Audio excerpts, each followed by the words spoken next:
Mike from Rice Military has a question about a handyman. Well, they just had a handyman come in, Tom, and touch up some cabinets that he had painted 6 years ago, and that's where the fun begins. Mike writes, He used the same paint we stored for 6 years, but this time instead of spraying it on, he used a brush. The color's still a match, but there are spots and surrounding areas that are rough and sticky, where I guess where the paint overlaps. So, Tom, Mike wants to know, is there a way to smooth these touch-up areas up without affecting the color of it? Paint has a shelf life. And if you let it sit, especially in a garage and it's gone through a freeze or so, and it's an oil-based paint, or even not necessarily, it could be a water-based paint too, but they do lose their ability to cure. So, just like an old doctor. It's like an old doctor. So the bottom line is, I just think you have to get new paint. I mean, it's that simple. But okay, paint does have a shelf life. Got that. Now he's got that old paint on the cabinet. What does he do? Does that mean they're going to have to sand all that off? They take a solvent and smooth it out. Okay. And take it off, depending if it's water or oil based.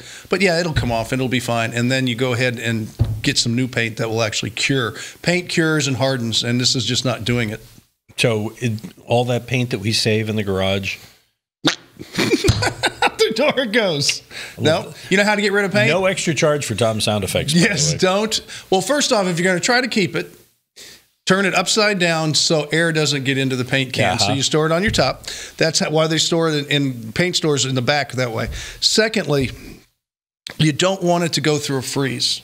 And in garages, people forget about that because it does affect the paint. So if you acclimate it and you store it properly, you can get some more time out of it. I can't tell you how much time you're going to get. I've had some paint last a long time and others not. It's best to use most of it up, save a little bit for touch-up. Put it in the house in like a little container, like a Tupperware container or something like that, and keep it in the house where it's acclimated. So you want to do a little touch-up work, you can. You can label it, get very... OCD about it. Hey, beep, beep, beep. Back up a minute. My sound effects here. Okay.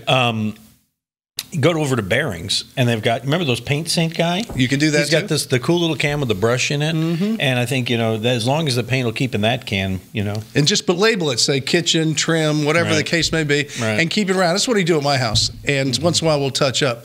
But the other cans of paint, what you do is you open them up and you just let them dry hard. I mean, even if you just sit there and let it sit for a month till it's hard, then you can throw it in the trash. Yeah. That's how you dispose of paint. You can't dispose of it in a liquid form. You can dispose of it in a hardened form. And that's how you're supposed to responsibly, environmentally wise, get rid of your paint cans. Tom Tynan, tree hugger. All right. Looking for more help with these questions, things like this, home improvement things? You can find them at HomeShowRadio.com under the Ask Tom tab.